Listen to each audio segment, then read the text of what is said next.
This is the Neurosurgery Podcast.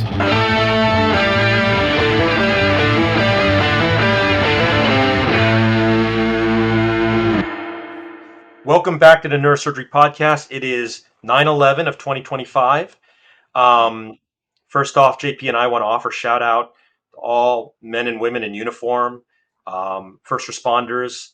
We remember this day for the horrific attacks in New York City and Pennsylvania and attempts elsewhere in DC, right? Mm-hmm. With 9/11, obviously a very important day, but we're actually convening today to talk about a news item, and JP and I have been sort of like-minded in lockstep in trying to cover some of the news and things that are really in people's minds today, and maybe from not that neurosurgeons are monolithic, but maybe from the perspective of what we think as neurosurgeons.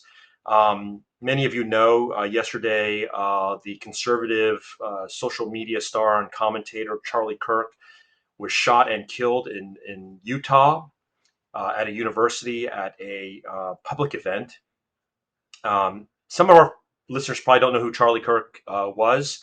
Um, I wasn't a particular devotee or fan of his, but he's known on the Christian right as a big supporter of conservative political and religious principles, and he led movements of young folks, mostly college age.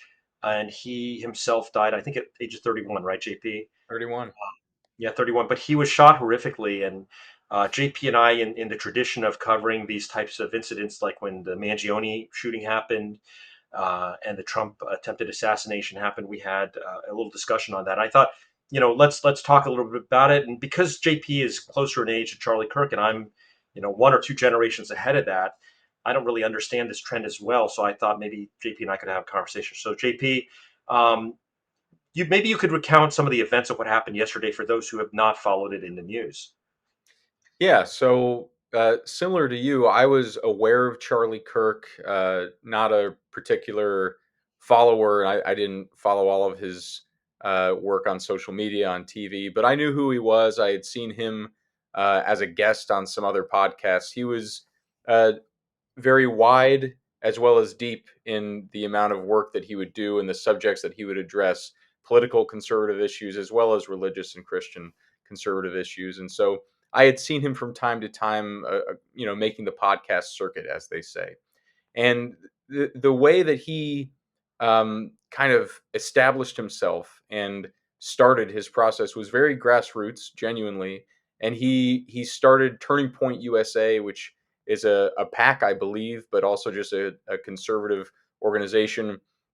And the main kind of events he would do is he would go around college campuses and set up a chair and a table and a tent. And he kind of pioneered the Prove Me Wrong debate format, where he would just go in and invite people to come up and debate him on any issue: religious, political, economic, foreign policy. He would just go into college campuses, invite students to come, ask questions, criticize, offer arguments, and he would just talk. He would talk it out with them. He obviously got good at it over time. He would often win. He would sometimes lose, but he was willing to go in and speak to anyone that wanted to speak to him civilly, politely about the issues of the day. And yesterday, during one of those events at a college campus in Utah, as was captured on camera, which anyone can see on X, Twitter, across the internet, he was shot in the neck in the middle of one of these events while he was speaking to college students, wearing a T-shirt that just said the word freedom. The internet blew up. Uh, I happened to be logged on and saw while this was happening in real time, and people were giving updates. He had a pulse at the scene. He was taken to the hospital. They were attempting to stabilize him. He was receiving transfusions, and then ultimately, President Trump announced to the country that he had died. Um, Speaking about this, as you said, Dr. Wang, as neurosurgeons, we have some professional overlap with this as a penetrating injury to the neck, apparently from a distance and thus larger caliber. I don't think any professional who saw that video, particularly some of the close-up videos, would have expected him to survive that, and I did not expect him to. Um, it was a horrific injury with a lot of blood loss immediately at the scene. And now the internet is still in an uproar, as the internet always is. And at least as of the time that we're recording this, early afternoon Eastern time on September 11th, the shooter has still not been apprehended. So Yeah. that's where we are now while we're talking. Yeah, and just to round it out, he's survived by his wife and two very young children, a boy and a girl, Yeah, I believe 16-month and 3-month old or something like that. But he is the kind of person who had no shortage of at least online or protesting enemies, right?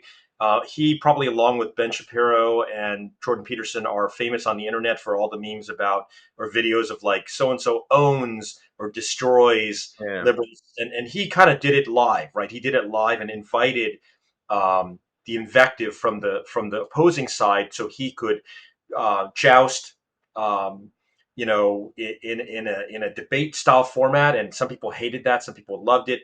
And we as neurosurgeons, we as doctors, I think it's interesting, right? Like politically, I think the vast majority of doctors are kind of like in the middle. Like we're very conflicted about a lot of things. In politics, we're not so easily branded. We are necessarily complex. And like F. Scott Fitzgerald said, the measure of intelligence or intellect is the ability to hold two seemingly conflicting ideas in your mind at once and not go insane. And in this case, the fact that he had so many enemies and was very polarizing, regardless of which side you were on. You loved him, you hated him. And then also that it's wrong to kill somebody, certainly through any manner, but in this particular very public uh, display, right? There's a message being sent here, and it is truly horrific. So as podcasters, we want to be very open about the fact that this is a very, very complicated topic, and many people feel very emotional about this. My phone actually ran out of batteries because people were just texting and emailing and sending updates and videos. And by the way, on both sides, there were probably 80% were like in shock. And then there were some people that were like, "Oh my God, this guy was the devil, and now he's dead, and things are better." Which really, I'm going to tell you, like, I get it, right? But like, kind of, it surprised me a little bit. I didn't realize how polarizing he was really until I started to see that. But let's go into some of the detail that's more neurosurgical. So, um, you and I have both treated high velocity projectile injuries, which is what these are called, right? This is a long gun, right? yeah. Whatever rifle it is a bolt action rifle, so it's not an assault rifle, but that doesn't matter. It's a high velocity, as defined by the speed of the projectile, firearm. What do you've seen this in Chicago, right? What happens when a high velocity projectile hits the human body, in particular the soft tissue of the neck, right? Like you've seen it, right? Yeah, I mean, most of the firearm related injuries we see domestically are handguns, which are smaller caliber. But I think we've all treated some people who have suffered these higher velocity injuries, and at least we don't have details yet, but at least from the video I saw, he was struck directly in the neck, and there was immediate large amount of bleeding right there on the scene. And so it seemed like the injury was kind of off to the side on his left, um, and so likely hit some of the great vessels of the neck. Certainly a jugular or branch.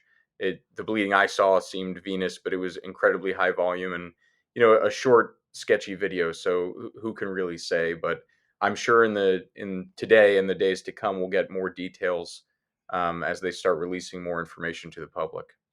Yeah, and I want to talk about firearms a little bit, and we can get into the politics in a second. But just for some of our listeners, many folks have maybe never held a gun or fired a gun. People in certain countries like China, they can't own a gun. There's no gun ownership, 0%, right? Yeah. So unless you're actively in the military, and then you don't own the gun, the military owns it. But these high velocity weapons, because I was at USC during the gang war, right, the '90s gang war, and Mike Levy and I wrote famously papers about this stuff, and 1,000 gunshot wounds to the head in 3 years, I think it was. So like it was a nightly event because there were gang wars, Crips and Bloods, and all that. And if you watch what actually happens with projectile, if you watch movies like Avengers, you have no concept of what real battle is like, right? And I think the last discussion we had was with the neurosurgeon who was volunteering Ukraine, right? Rocco Was Armando. Rocco Mondo, right? Not Mike. Yeah, Rocco Mondo was talking about this, that the type of injuries you actually see, right? So when the bullet enters the contacts the target, which in this case is a human being, and I'm sorry if this seems gory, but it's important because it's part of our work. That it's intended not just to puncture like a knife; it creates a cavitation. If you watch Mm. gelatin, it creates a massive cavitation and retraction, which destroys all the tissue around it. It's said that if you were to shoot an M16 assault rifle or a AK-47, very similar. You hit someone in the arm, the whole arm comes off the body. It's not like a hole in the arm, like in the movie where you plug it. The whole arm flies off the human being, right? Which is very common. And so, in this particular case, like you said, just because the entry wound is small, you're not seeing the size of the exit wound or the damage done to the soft tissue. And that's where, for example, the bullet's intended to tumble, not be like a sharp projectile, like a needle, or it's intended with hollow points to create cavitation in the front as it enters, obviously destroying maximal tissue. They're intended to kill animals and humans or whatever you're shooting Yeah. at. And so, yeah, seeing that nobody could expect. And that's why when people talk about the shooting at Trump, when they're like, oh, it just grazed his ear. Honestly, like an assault rifle grazing your ear can take half your face off. Yeah. Because again, to your point about how um, ballistic weapons work, it's not just you made the point of saying that this is a high velocity weapon, and so it's not just that it's a larger bullet striking the body, but it's traveling at such greater speed that the force impacted is so much greater than a 22 caliber pistol or even a 9 millimeter pistol. Just the increased velocity of the bullet transmits so much greater energy to the body of the victim that the energy Yeah. has to go somewhere, and it goes into heat and cavitation and tissue destruction. And we people always ask, well, why do doctors have to learn physics? Well, 1/2 mv squared. It's velocity squared, not mass. So, if you just watch movies, you think mass is everything. But the reality, it's the velocity. That's why Bruce Lee was 5'6" and 135 pounds. But the velocity of striking a human is what hurts them, not just the mass. The mass is only linear. The velocity is squared. So if you double the velocity of force is quadruple, right? So if you have a bullet going at 900 feet per second versus 1500 feet per second, the actual, as you said, heat kinetic energy delivered to the victim, to the target, is massive. And like, this is obviously going to raise in some people's minds, and now we can get a little political about the issue of gun control, right? This and JP, like, maybe this is an issue that I'll tell you that the organized neurosurgery has been, I don't want to say sharply, but it's definitely divided on, right? Like, what do you think? Like, you hear about all this stuff. You are in a blue state, Illinois. I'm in now what's considered a red state, Florida, right? Like, what do you hear amongst neurosurgeons about gun control? And again, we're not expressing our personal opinions. We're talking about what people say writ large in the world of neurosurgery, right? Yeah, I think you make a very sound observation that there is a sharp divide, as there is in the country writ large. I don't know how many I don't know how many people who are opposed to widespread gun rights and gun ownership have ever handled or shot guns. And I think that's a sharper divide kind of beneath the political question. It's an interesting question when you ask people, are you pro or con gun rights and gun ownership? Are you a 2A guy, or are you anti Second Amendment? We always ask people and we discuss what our beliefs are about that political question, but I think the divide beneath that is, have you ever handled firearms? And that's kind of a more proximal branch point beneath what your political ideas about the firearms are. So within neurosurgical circles, I don't know how many neurosurgeons that I've met, and certainly trainees, younger generations, have ever owned, handled, and even learned how to safely operate firearms. And so that immediately makes you more removed from something and makes it a more intellectual question. In the Yeah, I circles that think. I've I mean, JP, I can speak for both of us. I know that we both, and I think every doctor I've ever met, let alone neurosurgeons, is 100% unilaterally against gun violence. Right? oh, of There's no course. There's no neurosurgeon I know who is in support of any kind of gun violence, except maybe in self defense, right? Maybe as a self defense mode, right? Right. But the reality goes beyond that, which is the politics of gun control. I can tell you, AANS did a survey because the American College of Surgeons did take a stance on this. The American College of Surgeons, for whatever you think of the ACS, had a statement about supporting gun control, whatever that means. There's all kinds of control, right? But some elements of control, not necessarily tracking of guns or whatever, but some methodology for controlling guns, and most of it's controlled at the state level, anyways. The AANS, I think, because of the results of its survey, has been much more muted in its response, and that's interesting because so many of the lethal the deaths related to gun violence have been related to injuries to the nervous system, right? So many of them are related to gunshot wounds to the head, right, and paralysis to the spinal cord. So I think it's a very interesting topic. I think this incident is going to bring it up again, like it has to, right? And very curious to hear how our listeners feel about it. I mean, obviously, this is polarizing. It's Second Yeah. Amendment for a reason, right?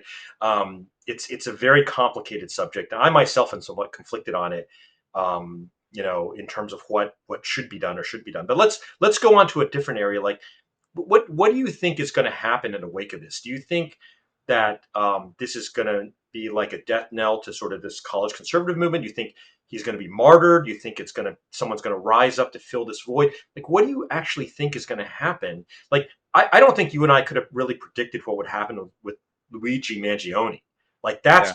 we should probably revisit that because insurance denials. I mean, like, that is a very much different but similarly hot topic, right? Yeah.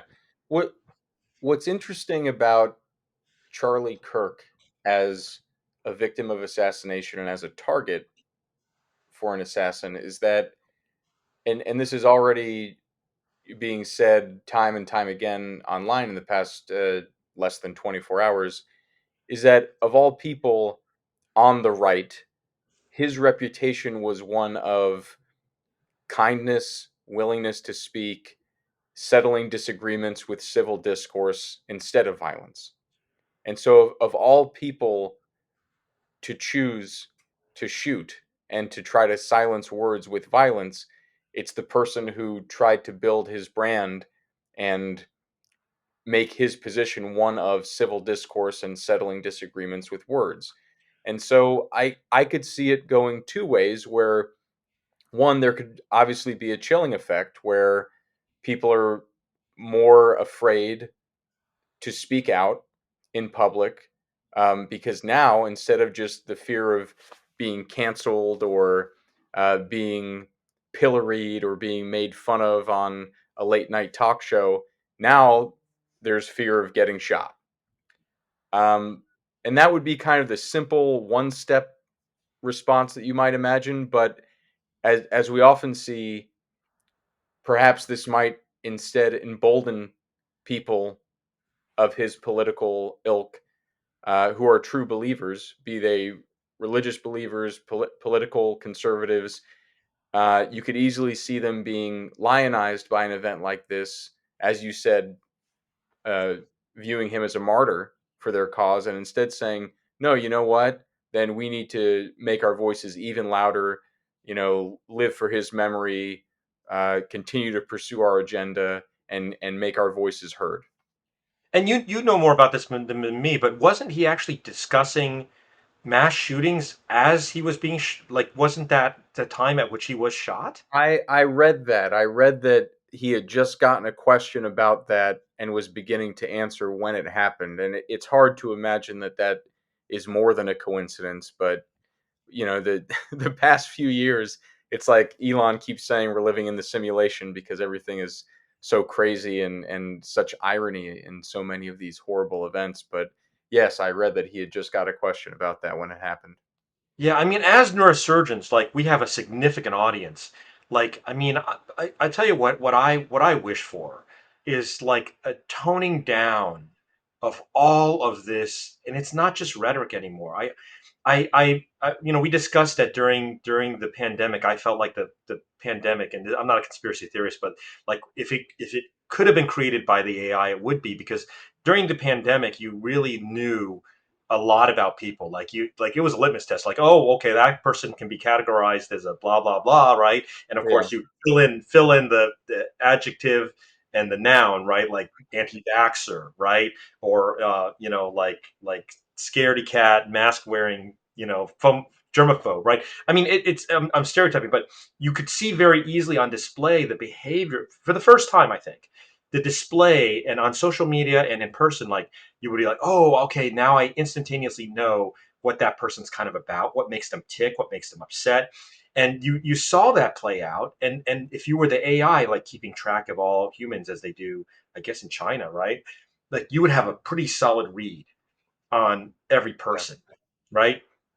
And I feel like all of this has started to become more weaponized, not necessarily by AI, not necessarily by a political party, but maybe just by the organic process of our societal evolution, at least in the Western world.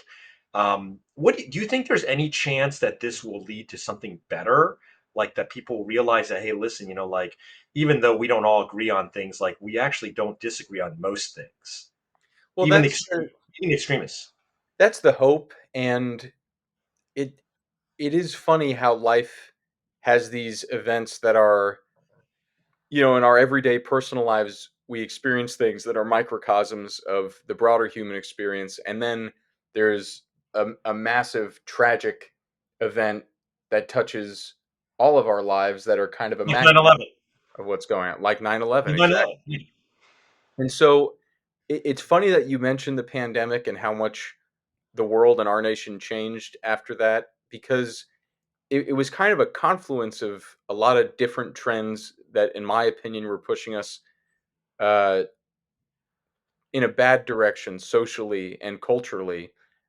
Specifically, just the way that we interact, because we were already seeing the rise of social media and people interacting through screens and through written words with avatars online, hiding behind an online personality, even in your real name.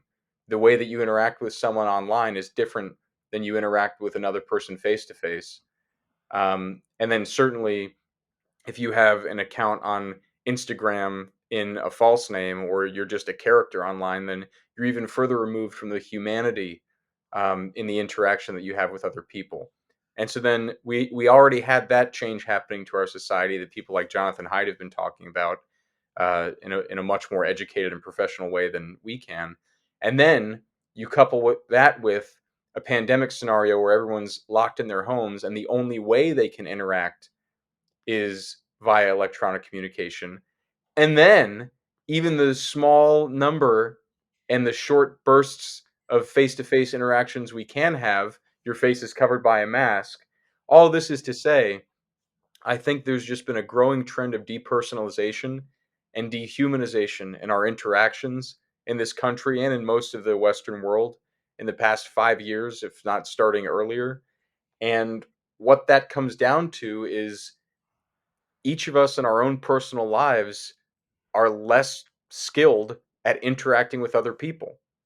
We say things that maybe we wouldn't have said 10 years ago. We don't make eye contact.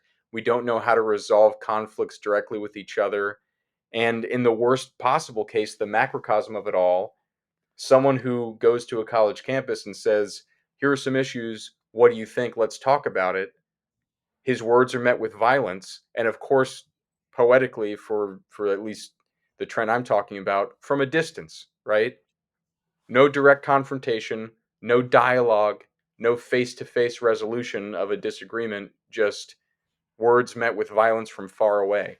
And so I hope, as you mentioned, I hope that this could be a wake up call for people that have kind of spiraled into online personas, or even living with an internal sense of self that has just become flat and lost that depth and dimension of true humanity. This might be a wake up call, and we could all say to ourselves, wow, We really need to learn how to interact again, because there's no such thing as monoculture. There's no such thing as seeking truth and what is right with a capital R in the political landscape. That's just non-existent. So we have to find a way to interact with each other as people again, so that we can disagree civilly and come to some kind of cohesive answer for these issues without just shouting each other down or deleting each other online or killing each other in the public square. Yeah, I agree 100%. And, for our community in America, I mean, we're talking about far less than 10,000 people. 5,000 practicing neurosurgeons are trainees, folks in the pipeline that are in medical school or college or high school listening, who are thinking about being neurosurgeons. This is not irrelevant. If you think about, people are talking about the singularity now, right? It's getting closer. People are actually worried about the singularity, which is not the black hole one, but the one about the AI. Who will be the purveyors of either the solution or the problem, which is the brain implant, which are the neurosurgeons. We've had neurosurgeons on talking about this. Elon Musk has stated that his motivation for Neuralink was to combat the singularity, because you have to meld like a cyborg in order to combat the AI. But for neurosurgeons who are formulating their opinions about how the world writ large, rather than putting your head in the sand like an ostrich, we're part of this process. We're part of what's going to happen to humanity. We have a outsized footprint. We have an outsized role. People respect what we say and think. We're viewed as being wise, educated, and ethical, right? And trustworthy, right? And so neurosurgeons are not just other doctors. We are people who take care of folks shot in the head and shot in the neck. We are people who will one day put all the brain implants probably into all the people, right? And Mm. we have a role in all of this. And I think about, this incident, and it really bothered me, from the perspective you brought up, which is like, is there an attempt to silence, manipulate discussion, right? Um, Discussion, in my mind, is always good. It's sometimes painful. It's sometimes offensive. It's sometimes wrong, right? But unlike flesh and blood, when we put scalpel to skin, right? The words, they can be taken back. But when we cut people open and we fix them or we hurt them through our actions, no amount of words is going to change any of that, really, right? I And our role in society is different. Our role requires us to have a certain temperance, a certain ability to understand that the world is more complicated. um, as you see anytime you open somebody's body, and the consequences are permanent, right? Everything we do, even if you don't think they're permanent, they're permanent. There are permanent consequences, and that is incredibly humbling. We are privileged to have that. Whatever people thought of Charlie Kirk, I mean, a lot of folks didn't like him. A lot of folks loved him, right? I mean, this really should serve as a wake up call to our civilization. That and this is a call to all sides, including our president, including the people on the far left, including the people who just want to be silent and say that things are going to be okay. Because I'm starting to worry that they're not going to be okay. Yeah. Well, the way back from the brink, which is a real possibility, things continuing to be not okay and get worse, the way back from that brink, and the way toward a better path is discussion, as you said, and is to learning, or in some cases relearning, how to talk to each other calmly when we disagree about things or have an interpersonal issue, and just talk with words directly, face to face, and figure it out like humans have done for all the thousands of years that we've existed before we had these little devils. Yeah, I agree. I agree. The same way we reach out to our listeners, we hope that we're providing a message that's positive and balanced, and can let our at least within neurosurgery, right? Our society can be unified and understand that even though we don't agree on everything, we can talk about things, and we have so much more in common. We have so many bigger things to fight about that are threats, not just to neurosurgery, but to humans in general. So yeah. Yeah, and I will say in the past month, we've received a few emails from medical students around the country, some in other countries, with very kind words about some of the episodes we've put out lately. Thank you. We're not going to say anybody's name on air for your privacy, but thank you for reaching out to us. Thank you for taking the time to send a note.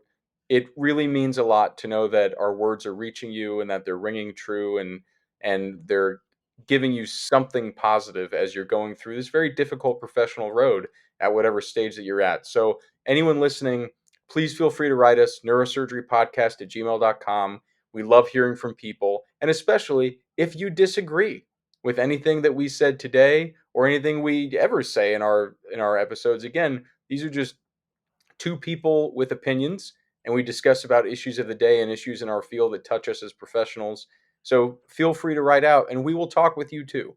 But today, I think, just to close, our hearts and prayers go out to Charlie Kirk's wife and his two children. I can't imagine what they're going through right now. So please, everyone listening, remember them, pray for them if you pray. They've just lost their father.